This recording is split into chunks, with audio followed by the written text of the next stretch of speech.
ರಶ್ಮಿ ತುಂಬಾ ಸುಂದರವಾಗಿದ್ಲು. ಅವಳು ಅವ್ರ ಅಜ್ಜಿ ಜೊತೆ ವಾಸ ಮಾಡ್ತಿದ್ಲು. ಆ ಹಳ್ಳಿನಲ್ಲಿ 5ನೇ ಕ್ಲಾಸ್ ನಂತರ ಸ್ಕೂಲ್ ಇಲ್ದೇ ಇದ್ದಿದ್ರಿಂದ ಅಜ್ಜಿ ಅವಳ ಸ್ಕೂಲನ್ನ ಬಿಡಿಸ್ಬಿಟ್ಟಿದ್ಲು. ಸಿಟಿಲಿರೋನ್ ಜೊತೆ ಅವಳ ಮದ್ವೆ ಫಿಕ್ಸ್ ಆಗಿತ್ತು. ಅವಳು ತುಂಬಾ ಖುಷಿಯಾಗಿದ್ಲು. ಅವಳ ಸೌಂದರ್ಯನ ನೋಡಿ ಸುಮಿತ್ ಅನ್ನೋ ಹುಡುಗ ಅವಳನ್ನ ಮದ್ವೆ ಮಾಡ್ಕೊಳ್ಳೋದಕ್ಕೆ ಒಪ್ಕೊಂಡಿದ್ದ. ಮದ್ವೆ ಆಗ್ತಿದ್ ಹಾಗೆ ಅವಳು ಸಿಟಿಗ್ ಬಂದ್ಬಿಡ್ತಾಳೆ. ಅತ್ತೆ ಮನೆಗ್ ಬರ್ತಿದ್ ಹಾಗೆ, ನನ್ನ ಸೊಸೆ ಚಂದ್ರನ ತುಂಡು. ಅಮ್ಮ, ಈ ಮಾತಂತೂ ತುಂಬಾ ಸತ್ಯ. ಅವರಿಬ್ರು ಹೊಗಳಿದ್ದನ್ನ ಕೇಳಿ ರಶ್ಮಿಗೆ ತುಂಬಾ ಖುಷಿ ಆಗತ್ತೆ. ಮದ್ವೆನಲ್ಲಿ ಎಲ್ಲಾ ಶಾಸ್ತ್ರಗಳನ್ನ ಮಾಡಿದ್ರಿಂದ ರಶ್ಮಿಗೆ ಸುಸ್ತಾಗಿತ್ತು. ರಾತ್ರಿ ಸುಮಿತ್ ಕೋಣೆಗ್ ಬಂದಾಗ, ರಶ್ಮಿ, ನಮಗ್ ಮದ್ವೆ ಆಗಿ ಎಷ್ಟ್ ದಿನ ಆಯ್ತು? ನಾನ್ ಎಷ್ಟೆಲ್ಲ ನಿನಗ್ ಪತ್ರ ಬರ್ದೆ, ನೀನ್ ಒಂದಕ್ಕೂ ಉತ್ತರ ಬರ್ದಿಲ್ವಲ್ಲ. ಅದೇನಂದ್ರೆ ನನ್ಗೆ ಸರಿಯಾಗಿ ಓದಕ್ಕೆ ಬರೀಕೆ ಬರಲ್ವಲ್ಲ, ಅದಕ್ಕೆ. ನೀನ್ ಎಷ್ಟು ಓದಿದ್ಯಾ? ನಾನು 5ನೇ ಕ್ಲಾಸ್ ತನಕ ಓದಿದ್ದೀನಿ. 5ನೇ ಕ್ಲಾಸ್ ನಂತರ ಸ್ಕೂಲ್ ದೂರ ಇದ್ದಿದ್ರಿಂದ ಅಜ್ಜಿ ಸ್ಕೂಲನ್ನ ಬಿಡಿಸ್ಬಿಟ್ರು. ಇದೇನ್ ತಮಾಷೆ, ನಾನ್ ಅನ್ಕೊಂಡೆ ನೀನ್ ಓದಿದ್ಯಾ ಅಂತ. ರಶ್ಮಿ ಅವನ್ ಕೋಪನ ನೋಡಿ, ಓದೋದಕ್ಕೆ ನನಗ್ ತುಂಬಾ ಆಸೆ ಇತ್ತು, ಆದ್ರೆ ಅಜ್ಜಿ ಸಿಟಿಗೆ ಯಾರ್ ಮನೆ ಕಳಿಸ್ತಾ ಇದ್ರು. ಸುಮಿತ್ ಅವಳನ್ನ ಒಂಟಿಯಾಗಿ ರೂಮಲ್ಲೇ ಬಿಟ್ಟು ಹೊರಟೋಗ್ತಾನೆ. ರಶ್ಮಿ ಅಳೋಕ್ ಶುರು ಮಾಡ್ತಾಳೆ. ಇಡೀ ರಾತ್ರಿ ನಿದ್ದೆ ಬರಲ್ಲ. ಮತ್ತೆ ಮಾರನೇ ಬೆಳಿಗ್ಗೆ, ಸೊಸೆ ಸುಮಿತ್ ಇಲ್ಲಮ್ಮ. ಅತ್ತೆ ಅವರು ರೂಮಿಗೇನೋ ಬಂದಿದ್ರು, ಆದ್ರೆ ಕೋಪ ಮಾಡ್ಕೊಂಡ್ ಹೊರಟೋದ್ರು. ಯಾಕೆ? ಮೊದಲನೇ ದಿನನೇ ಕೋಪ ಮಾಡ್ಕೊಂಡ? ಹಾ, ನಾನು 5ನೇ ಕ್ಲಾಸ್ ತನಕ ಅಷ್ಟೇ ಓದಿರೋದು ಅಂತ ಅವ್ರು ಗೊತ್ತಾದ್ಮೇಲೆ ಅವ್ರು ಕೋಪ ಮಾಡ್ಕೊಂಡ್ ಹೊರಟೋದ್ರು. ಇಷ್ಟು ದೊಡ್ಡ ಸುಳ್ಳ? ಅತ್ತೆ, ನನ್ನನ್ನ ಯಾರು ಏನು ಕೇಳಲೇ ಇಲ್ಲ ನಾನ್ ಎಲ್ಲಿ ತನಕ ಓದಿದೀನಿ ಅಂತ. ಕೇಳಿದ್ರೆ ಹೇಳಿರ್ತಿದ್ದೆ. ಅದ್ರಲ್ಲಿ ಬಚ್ಚಿಟ್ಕೊಳ್ಳೋಂತದ್ದೇನಿದೆ? ಹಳ್ಳಿನಲ್ಲಿ ಸ್ಕೂಲ್ ಇದ್ರೆ ತಾನೇ ನನ್ ಮುಂದೆ ಓದೋದಕ್ಕೆ. ನಾನ್ ಯೋಚನೆ ಮಾಡಿದ್ದೆ, ನನ್ ಮಗನ್ಗೆ ಚೆನ್ನಾಗ್ ಓದಿರೋ ಹುಡುಗಿ ಸಿಕ್ಕಿದ್ರೆ ತಲೆ ಎತ್ಕೊಂಡು ಎಲ್ರ ಮುಂದೆ ಗರ್ವದಿಂದ ಇರ್ತಿದ್ದೆ ಅಂತ. ದಮಯಂತಿ ಏನು ಮಾತಾಡ್ದೆ ಅಲ್ಲಿಂದ ಹೊರಟೋಗ್ತಾಳೆ. ಟೀ ಕೊಡಿಯಮ್ಮ. ಇವಾಗ್ಲೇ ತನ್ನಪ್ಪ.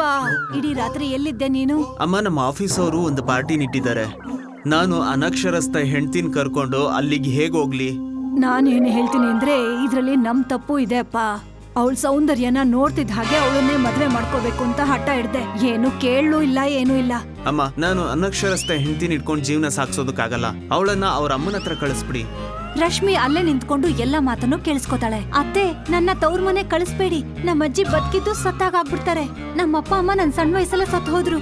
ನಮ್ಮಜ್ಜಿ ಕಷ್ಟಪಟ್ಟು ನನ್ನ ಸಾಕಿದ್ದಾರೆ. ನನಗ ಅದೆಲ್ಲ ಬೇಕಾಗಿಲ್ಲ. ಸುಮಿತ್, ಹಾಗಾಗೋದಕ್ಕೆ ಹೇಗ್ ಸಾಧ್ಯ? ಇವಾಗ ತಾನೇ ಮದ್ವೆ ಆಗಿದೆ. ಅಷ್ಟು ಬೇಗ ಅವಳ ತವ್ರ ಮನೆಗ್ ಹೊರಟೋದ್ರೆ ಜನ ಏನಂತಾರೆ? ನಾನ್ ಇದನ್ನೆಲ್ಲ ಒಪ್ಪೋದಿಲ್ಲ. ಸುಮಿತ್ ರೆಡಿಯಾಗಿ ಹೊರಗಡೆ ಹೊರಟೋಗ್ತಾನೆ. ರಶ್ಮಿ ಹತ್ತು ಅವಳ ಕಣ್ಣೀರ್ ಬತ್ತೋಗಿರತ್ತೆ. ಅವಳು ತನ್ನ ಕೋಣೆಗ್ ಹೋಗಿ ಒಂದು ಸೂಟ್ ಕೇಸ್ ಅನ್ನ ಓಪನ್ ಮಾಡ್ತಾಳೆ. ಅದ್ರಲ್ಲಿ ಒಂದು ಸುಂದರವಾದ ಸ್ಯಾಂಡಲ್ ಇರತ್ತೆ. ಅವಳದನ್ನ ತನ್ನ ಕೈಯಲ್ಲಿ ಹಿಡ್ಕೊಂಡು ನೋಡ್ತಾ ಇರ್ತಾಳೆ. ಆ ಸ್ಯಾಂಡಲ್ ಇಂದ ಒಂದು ಧ್ವನಿ ಹೊರಗ್ ಬರತ್ತೆ. ರಶ್ಮಿ, ನೀನು ಅಳೋದನ್ನ ನಿಲ್ಸು, ಧೈರ್ಯದಿಂದ ಇರು. ಯಾರ್ ನೀನು? ನಾನು ಮಾಯಾ ಸ್ಯಾಂಡಲ್. ಅಜ್ಜಿ ಸ್ಯಾಂಡಲ್ ಕೊಡುವಾಗ ತುಂಬಾ ಜೋಪಾನವಾಗಿ ನೋಡ್ಕೋ ಅಂತ ಹೇಳಿ ಕೊಟ್ರು. ಇದು ನಿನ್ನ ಎಲ್ಲಾ ಇಷ್ಟಗಳನ್ನ ಪೂರ್ತಿ ಮಾಡತ್ತೆ ಅಂತ. ಅಯ್ಯೋ, ಈಗ ನಾನೇನ್ ಮಾಡ್ಲಿ? ಇವ್ರನ್ನ ನನ್ ತವ್ರ ಮನೆ ಕಳಿಸ್ಬಿಡ್ತಾರೆ.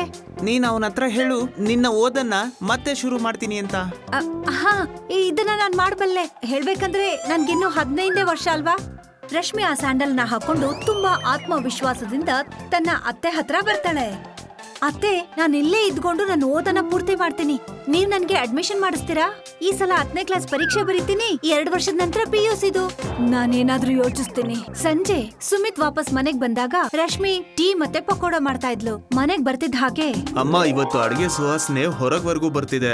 ಹೇಳ್ತಾ ಅವನು ಅಡ್ಗೆ ಮನೆಗ್ ಹೋಗ್ತಾನೆ. ಆದ್ರೆ ಅಡ್ಗೆ ಮನೆಯಲ್ಲಿ ರಶ್ಮಿನ ನೋಡ್ತಿದ್ ಹಾಗೆ ವಾಪಸ್ ಬರ್ತಾನೆ. ರಶ್ಮಿ ಏನು ಮಾತಾಡ್ದೆ ಪಕೋಡ, ಚಟ್ನಿ ಮತ್ತೆ ಟೀನ ತಗೊಂಡ್ ಬರ್ತಾಳೆ. ಸುಮಿತ್ ಆ ಪ್ಲೇಟ್ ಅನ್ನ ತೆಗೆದು ಎಸ್ದು ಬಿಡ್ತಾನೆ. ರಶ್ಮಿ ಚಟ್ಪಟ್ ಅಂತ ಎಲ್ಲ ಪಕೋಡನ ತೆಗೆದು ಅಡ್ಗೆ ಮನೆಗ್ ಹೋಗ್ತಾಳೆ. ಆಗ ಸುಮಿತ್ ತಾಯಿ ಬರ್ತಾಳೆ. ಸುಮಿತ್, ಅಪ್ಪ ಅಮ್ಮ ಇಲ್ದಿರೋ ಪಾಪದ ಹುಡುಗಿ, ಸುಮ್ನೆ ಅವಳ ಮೇಲೆ ಕೋಪ ಮಾಡ್ಕೋತ್ಯಾ? ಅವಳ ತಂದೆ ತಿಂಡಿ ಎಸಿತ್ಯಾ? ಅಮ್ಮ, ನನ್ನ ಪೂರ್ತಿ ಜೀವನ ಹಾಳಾಗಿದೆ. ನನಗ್ ಕೋಪ ಬರೋದಿಲ್ವಾ? ಸರಿ, ಈಗ ಟೀ ಕುಡಿ. ಆಮೇಲೆ ಏನ್ ಮಾಡ್ಬೇಕು ಅನ್ನೋದ್ರ ಬಗ್ಗೆ ಯೋಚನೆ ಮಾಡೋಣ. ಸಮಾಧಾನ. ಹಾ, ಸೊಸೆ ಟೀ ತಗೊಂಡ್ ಬಾ ಅಮ್ಮ. ರಶ್ಮಿ ಅಡ್ಗೆ ಮನೇಲಿ ನಿಂತ್ಕೊಂಡು ಗಡಗಡ ನಡುಗ್ತಾ ಇದ್ಲು. ಅತ್ತೆ ಕರಿತಿದ್ದ ಹಾಗೆ ಟೀ ತಗೊಂಡು ಅವಳು ಅಡ್ಗೆ ಮನೆಯಿಂದ ಹೊರಗ್ ಬರ್ತಾಳೆ. ಸುಮಿತ್ ಅವಳ ಕಡೆ ನೋಡ್ದಾಗ ಅವನ್ಗೆ ಪಾಪ ಅನ್ಸತ್ತೆ. ಕ್ಷಮಿಸ್ಬಿಡು ರಶ್ಮಿ, ನನಗ್ ತುಂಬಾ ಕೋಪ ಬಂದಿತ್ತು. ನಿನ್ ಪಕೋಡ ತಗೊಂಬಾ, ನಾನ್ ತಿಂತೀನಿ. ರಶ್ಮಿ ಮುಖದಲ್ಲಿ ನಗು ಬರುತ್ತೆ. ಆ ಕೂಡ್ಲೆ ಅಡ್ಗೆ ಮನೆಗ್ ಹೋಗಿ ಪಕೋಡ ತಗೊಂಡ್ ಬಂದ್ ಕೊಡ್ತಾಳೆ. ನಿನ್ನ ಟೀ ಕೂಡ ಇಲ್ಲೇ ತಗೊಂಬಾ. ನಾನ್ ಟೀ ಕುಡಿಯೋದಿಲ್ಲ, ಹಾಲ್ ಮಾತ್ರ ಕುಡಿಯೋದು. ನೀನ್ ನಿಜವಾಗ್ಲೂ ಮಗುನೇ. ಸರಿ, ಪಕೋಡ ತಿನ್ನು. ರಶ್ಮಿ ತನ್ನ ಪ್ಲೇಟ್ ಅಲ್ಲಿ ಪಕೋಡ ಹಾಕೊಂಡು ತರ್ತಾಳೆ. ಎಲ್ರೂ ಕೂತ್ಕೊಂಡು ಪಕೋಡ ತಿಂತಾರೆ. ವಾತಾವರಣ ಸ್ವಲ್ಪ ತಣ್ಣಗಾಗಿತ್ತು. ರಶ್ಮಿ ಮುಂದೆ ಓದಬೇಕು ಅಂತ ಆಸೆ ಪಡ್ತಿದ್ದಾಳೆ. ಅವಳನ್ನ ಅಡ್ಮಿಷನ್ ಮಾಡಿಸ್ಬೇಕಾಗತ್ತೆ. ಸುಮಿತ್ ಆಶ್ಚರ್ಯದಿಂದ ತನ್ನ ತಾಯಿ ಕಡೆ ನೋಡ್ತಾನೆ. ಅಯ್ಯೋ, ಈ ಮಾತು ನನ್ಗೆ ಯಾಕೆ ಹೊಳಿಲೇ ಇಲ್ಲ. ರಶ್ಮಿ, ನೀನ್ ಓದ್ಬೇಕು ಅನ್ಕೊಂಡಿದ್ಯಾ? ಹಾ, ನಾನು ಓದೋದಕ್ಕೆ ಆಸೆ ಪಡ್ತೀನಿ. ನಾಳೆನೆ ನಿನ್ಗೆ ಅಡ್ಮಿಷನ್ ಮಾಡಿಸ್ತೀನಿ.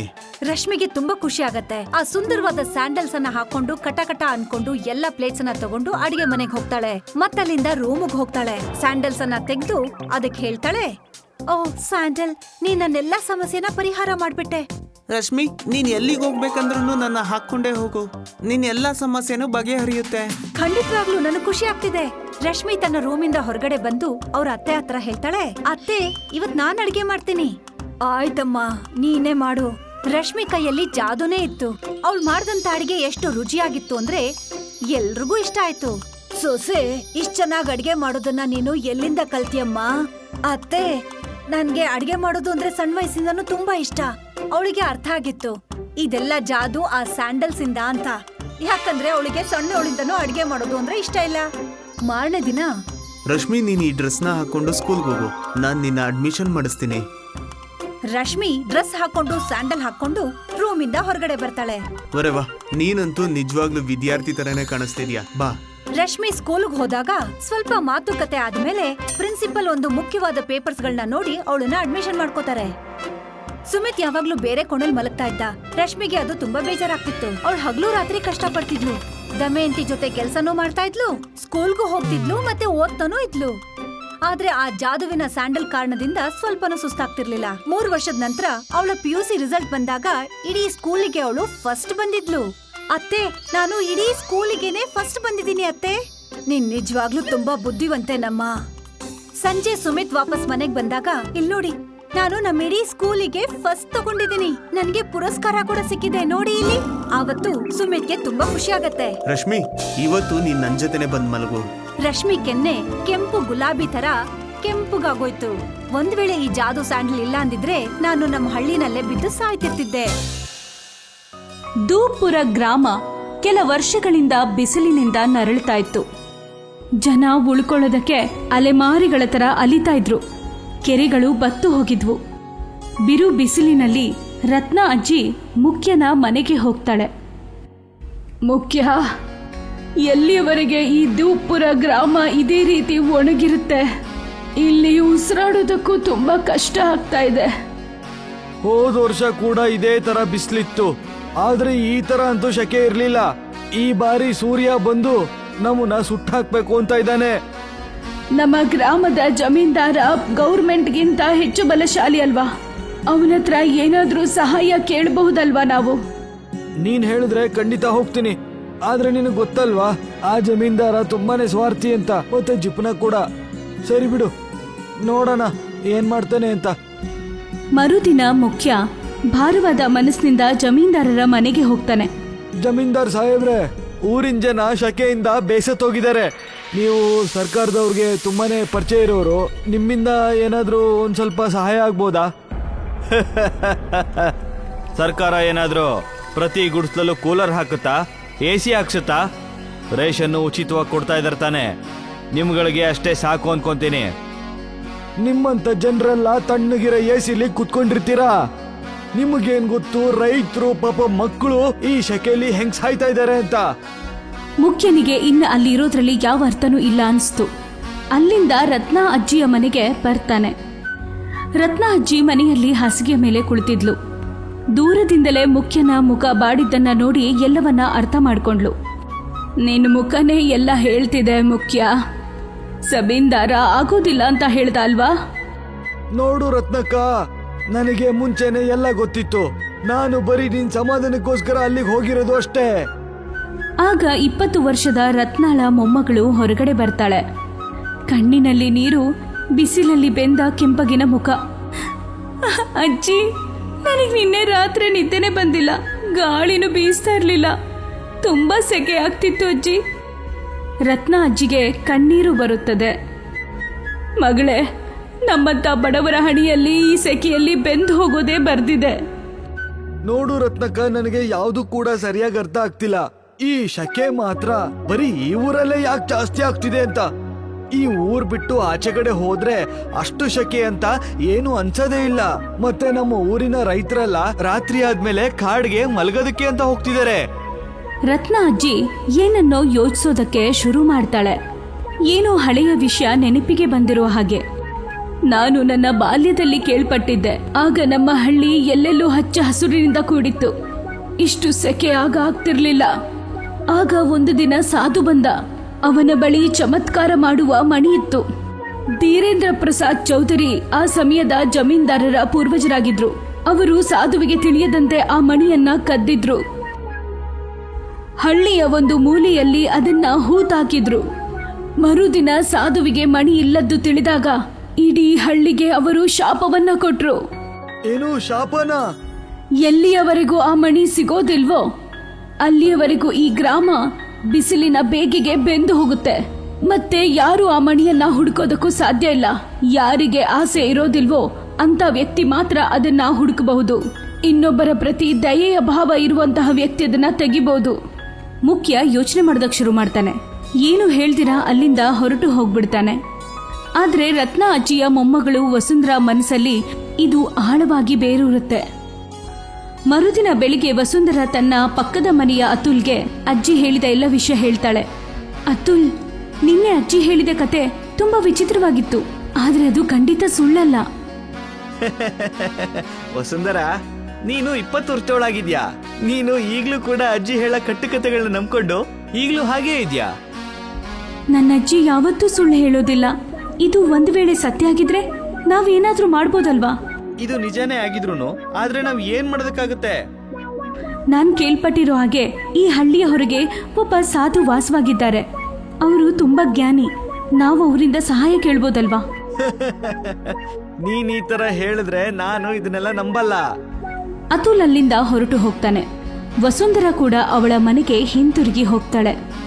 ರಾತ್ರಿ ವಸುಂಧರಾಳ ಕನಸಿನಲ್ಲಿ ಗ್ರಾಮದ ಸುತ್ತಲೂ ಇರುವ ಬಂಜರು ಭೂಮಿ, ಎಲ್ಲ ಕಡೆ ಒಣಗಿದ ಮರಗಳು, ಆದ್ರೆ ಅದರ ಮಧ್ಯಭಾಗದಲ್ಲಿ ಒಂದು ಹಸಿರು ಮರ ಕಾಣಿಸುತ್ತೆ.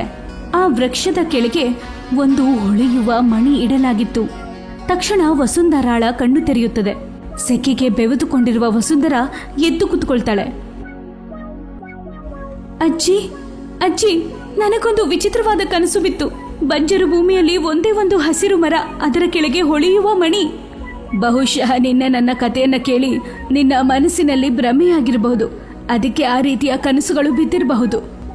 ಇಲ್ಲ ಅಜ್ಜಿ, ಇದು ಬರೀ ಕನಸಲ್ಲ. ಅಲ್ಲಿ ಏನೂ ಇದೆ ಅಂತ ನನಗೆ ವಿಶ್ವಾಸ ಇದೆ.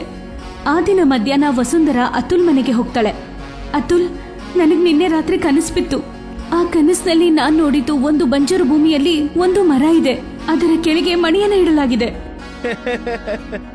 ನೀನು ಕನ್ಸಲ್ಲಿ ಖಜಾನೆ ಹುಡುಕ್ತಾ ಇದೆಯಾ ವಸುಂಧರಾ? ತಮಾಷೆ ಮಾಡ್ಬೇಡ ಅತುಲ್, ನನ್ ಜೊತೆ ಬಾ. ಅತುಲ್ ವಸುಂಧರಾಳ ಕಣ್ಣುಗಳನ್ನು ನೋಡಿ ಇದು ಗಂಭೀರವಾದ ವಿಷಯ ಅಂತ ಅನ್ಕೊಳ್ತಾನೆ. ನಂತರ ಅವಳ ಜೊತೆಗೆ ಹೋಗ್ತಾನೆ. ತುಂಬಾ ಸಮಯ ಹುಡುಕಿದ ನಂತರ ವಸುಂಧರಾ ತನ್ನ ಕನಸಿನಲ್ಲಿ ನೋಡಿರುವಂತಹ ಸುತ್ತಲೂ ಬಂಜರು ಭೂಮಿಯ ಮಧ್ಯದಲ್ಲಿ ಒಂದು ಹಸಿರು ವೃಕ್ಷ ಕಾಣಿಸುತ್ತೆ. ಇದು ನೀನ್ ಹೇಳ್ದಂಗೆ ನಿಜವಾಗ್ಲೂ ಇದು ಅದೇ ತರ ಇದೆ. ವಸುಂಧರಾ ಏನು ಹೇಳ್ದಿರಾ ಭೂಮಿಯನ್ನ ಅಗೆಯೋದಕ್ಕೆ ಶುರು ಮಾಡ್ತಾಳೆ. ಸ್ವಲ್ಪ ಹೊತ್ತಲ್ಲಿ ಕೊಡಲಿ ಯಾವುದೋ ಒಂದು ಗಟ್ಟಿ ವಸ್ತುವಿಗೆ ತಗುಲುತ್ತದೆ. ಮಣ್ಣು ಸರಿಸ್ತಾ ಇದ್ದ ಹಾಗೆ ಅಲ್ಲಿ ಒಂದು ಹೊಳೆಯುವ ಮುತ್ತು ಕಾಣಿಸುತ್ತದೆ. ವಸುಂಧರಾ ಅದನ್ನ ಮುಟ್ತಾ ಇದ್ದ ಹಾಗೆ ದೊಡ್ಡದಾಗಿ ಸಿಡಿಲು ಬಡಿದ ಹಾಗಾಗುತ್ತದೆ. ನೋಡ್ತಾ ಇದ್ದ ಹಾಗೆ ಭೂಮಿಯಿಂದ ಒಂದು ಈಗಲೂ ಸೃಷ್ಟಿಯಾಗುತ್ತದೆ. ಇದು ಹೆಂಗಾಯ್ತು? ಇಷ್ಟೊಂದಲ್ಲನಾ? ಇದು ಈಗಲೂ ಎಲ್ಲಿಂದ ಬಂತು? ಅತುಲ್ ಒಂದು ಈಗ್ಲುವಿನ ಒಳಗೆ ಹೋಗಿ ಆಶ್ಚರ್ಯಚಕಿತನಾಗ್ತಾನೆ. ಅದರ ಒಳಗೆ ಒಂದು ಚಿಕ್ಕದಾದ ಮನೆ ಇರುತ್ತದೆ. ಅಡಿಗೆ ಮಾಡುವ ಜಾಗ, ಪಾತ್ರೆಗಳು, ಬಾತ್ರೂಮು ಎಲ್ಲವೂ ಇರುತ್ತದೆ. ಇದು ನಿಜವಾಗ್ಲೂ ಜಾದೂನೆ, ಚಮತ್ಕಾರ. ನಾವ್ ಈಗಲೇ ಊರಿನ ಜನಕ್ಕೆಲ್ಲ ಹೇಳಬೇಕು. ಹಾ, ಖಂಡಿತವಾಗಿಯೂ ನಾವು ಹೇಳಲೇಬೇಕು. ವಸುಂಧರಾ ಮತ್ತೆ ಅತುಲ್ ಹಳ್ಳಿಗೆ ಹೋಗ್ತಾರೆ. ರತ್ನ ಅಜ್ಜಿ ಮತ್ತೆ ಮುಖ್ಯನ ಬಳಿ ಎಲ್ಲಾ ವಿಷಯವನ್ನ ಹೇಳ್ತಾರೆ. ಏನು ಅಷ್ಟೊಂದೆಲ್ಲ ಈಗಲೂನಾ? ಮತ್ತೆ ತಣ್ಣ ಗಾಳಿ ಬೀಸುತ್ತಾ? ನಡೀರಿ, ನಾವು ಕಣ್ಣಾರೆ ನೋಡ್ಬೇಕದನ್ನ. ಮುಖ್ಯ, ರತ್ನ ಅಜ್ಜಿ ಮತ್ತು ಹಳ್ಳಿಯ ಜನಗಳು ಅಲ್ಲಿಗೆ ಹೋಗ್ತಾರೆ. ದೊಡ್ಡದಾದ ಹೊಳೆಯುವ ಈಗ್ಲುವನ್ನ ನೋಡಿ ಎಲ್ಲಾ ಜನಗಳು ಆಶ್ಚರ್ಯಚಕಿತರಾಗ್ತಾರೆ. ಇದೊಂದು ಅದ್ಭುತನೇ. ಒಂದ್ ಇಗ್ಲು ಅಲ್ಲಿ ಒಂದು ಪರಿವಾರ ಆರಾಮಾಗಿರ್ಬೋದು. ಇದು ಯಾವುದೋ ಒಂದು ದೊಡ್ಡ ವರದಾನ ತರ ಇದೆ. ನಮ್ಮ ಇಡೀ ಹಳ್ಳಿಯಲ್ಲಿ ಇದೇ ರೀತಿ ಈಗ್ಲೂ ಇದ್ದಿದ್ರೆ ಯಾರು ಸೆಕೆಗೆ ಒದ್ದಾಡೋ ಸ್ಥಿತಿ ಇರ್ತಿರ್ಲಿಲ್ಲ. ಆಗ ಒಬ್ಬ ವೃದ್ಧ ಸಾಧು ಅಲ್ಲಿಗೆ ಬರ್ತಾರೆ. ಅವರ ಮುಖ ತುಂಬಾ ತೇಜಸ್ಸಿನಿಂದ ಕೂಡಿದ್ದು ಅವರ ಕಣ್ಣುಗಳಲ್ಲಿ ರಹಸ್ಯವಿರುತ್ತದೆ. ನೋಡಮ್ಮ ವಸುಂಧರ, ನೀನು ತುಂಬಾ ನಿಯತ್ತಾಗಿರೋಳು. ಈಗ ಈ ಊರನ್ನ ಶಾಪಗ್ರಸ್ತ ಮಾಡೋದಕ್ಕೆ ನಾನು ತಯಾರಾಗಿದ್ದೀನಿ. ಗುರುಗಳೇ, ಹಾಗಾದ್ರೆ ನೀವೇನಾದು ವರ್ಷಗಳ ಹಿಂದೆ ಈ ಊರಿಗೆ ಶಾಪ ಕೊಟ್ಟಿದ್ದು? ಹೌದು, ಶಾಪದ ಜೊತೆ ಅದಕ್ಕೊಂದು ಪರಿಹಾರ ಕೂಡ ಬಿಟ್ಟಿದ್ದೆ. ಈ ಮಣಿ, ಇದನ್ನ ನಿರ್ದೋಷಿ ಮತ್ತೆ ನಿಷ್ಠಾವಂತ ವ್ಯಕ್ತಿ ಮಾತ್ರ ಎತ್ತದಕ್ಕಾಗದು. ನೀವು ಮತ್ತೆ ಊರಿನ ಜನರೆಲ್ಲ ಸೇರಿ ಒಂದೊಂದು ದಿಕ್ಕಲ್ಲೂ ತೋಡ್ಬೇಕಾಗತ್ತೆ, ಮತ್ತೆ ಒಂದೊಂದು ಜಾಗದಲ್ಲೂ ಕೂಡ ಇದನ್ನ ಇಡಬೇಕಾಗತ್ತೆ. ಆಗ ಇಲ್ಲಿನ ಊರಿನ ಜನ ಬಿಸಿಲಿಂದ ಶಾಪ ಮುಕ್ತಿಯಾಗತ್ತೆ. ಗ್ರಾಮಸ್ಥರು ಎಲ್ಲರೂ ಸೇರಿ ಕೆಲಸವನ್ನ ಮಾಡ್ತಿದ್ರು. ಮುದುಕರು, ಮಕ್ಕಳು ಎಲ್ಲರೂ ಸೇರಿ ಮಣ್ಣನ್ನ ಅಗಿಯೋದಕ್ಕೆ ಶುರು ಮಾಡಿದ್ರು. ಎಲ್ಲ ಕಡೆ ವಸುಂಧರ ಆ ಮಣಿಯನ್ನ ಇಡ್ತಾ ಇದ್ಲು. ಆ ಮಣಿ ಭೂಮಿಯನ್ನ ಸ್ಪರ್ಶಿಸ್ತಿದ್ದ ಹಾಗೆ ಅಲ್ಲಲ್ಲಿ ದೊಡ್ಡದಾದ ಈಗ್ಲೂ ಸೃಷ್ಟಿಯಾಗ್ತಾ ಇತ್ತು. ನೋಡ್ತಾ ಇದ್ದ ಹಾಗೆ ಬೃಹದಾಕಾರದ ಬಿಳಿಯ ಈಗ್ಲುಗಳು ಇಡೀ ಹಳ್ಳಿಯನ್ನ ತುಂಬಿತ್ತು. ಜಮೀನ್ದಾರರಿಗೆ ಈ ವಿಷಯ ತಿಳಿತಾ ಇದ್ದ ಹಾಗೆ ತಕ್ಷಣ ಅವರಲ್ಲಿಗೆ ಬರ್ತಾರೆ. ಈ ಮಣಿನ ನಮ್ಮ ಪೂರ್ವಜರು ಕದ್ದಿದ್ದು, ಅದಕ್ಕಾಗಿ ಇದು ನಂದು, ಮತ್ತೆ ಇದು ಎಲ್ಲವೂ ಕೂಡ ನಂದೇನೆ. ಜಮೀನ್ದಾರ ವಸುಂಧರಾಳ ಕೈಯಿಂದ ಆ ಮಣಿಯನ್ನ ಕಿತ್ಕೊಳ್ತಿದ್ದ ಹಾಗೆ ತಕ್ಷಣ ಸಾಧು ಅಲ್ಲಿ ಪ್ರಕಟವಾಗ್ತಾರೆ. ನೀನು ಅವನೇ ಅಲ್ವಾ? ನಿಮ್ಮ ಪೂರ್ವಜರಿಂದ ಈ ಊರು ಶಾಪಗ್ರಸ್ತವಾಗಿದ್ದು. ನೀನು ಕೂಡ ನಿಮ್ಮ ಪೂರ್ವಜರ ತರನೇ ದುಷ್ಟ. ನಿನಗೆ ನಿನ್ನ ಕರ್ಮದ ಫಲ ಸಿಗುತ್ತೆ. ತಕ್ಷಣ ಜಮೀನ್ದಾರ ಕಿರ್ಚೋದಕ್ಕೆ ಶುರು ಮಾಡ್ತಾನೆ. ಅವನ ಶರೀರದಿಂದ ಹೊಗೆ ಬರುತ್ತದೆ. ಅವನ ಬಟ್ಟೆ ಬೆವರಿನಿಂದ ನೆಂದು ಹೋಗುತ್ತೆ. ಮಣಿ ಅವನ ಕೈಯಿಂದ ಬಿದ್ದು ಹೋಗುತ್ತದೆ. ಈಗ ನಿನಗೆ ಜೀವನ ಪೂರ್ತಿ ಶಕೆ ಆಗುತ್ತೆ. ನೀನು ಐಸಲ್ಲಿದ್ರೂ ಕೂಡ ಮತ್ತೆ ನೀರಿನಲ್ಲಿದ್ರೂ ಕೂಡ ನಿನಗಿರುವ ಲೋಭಕ್ಕೆ ಬೆಂಕಿ ಇದು.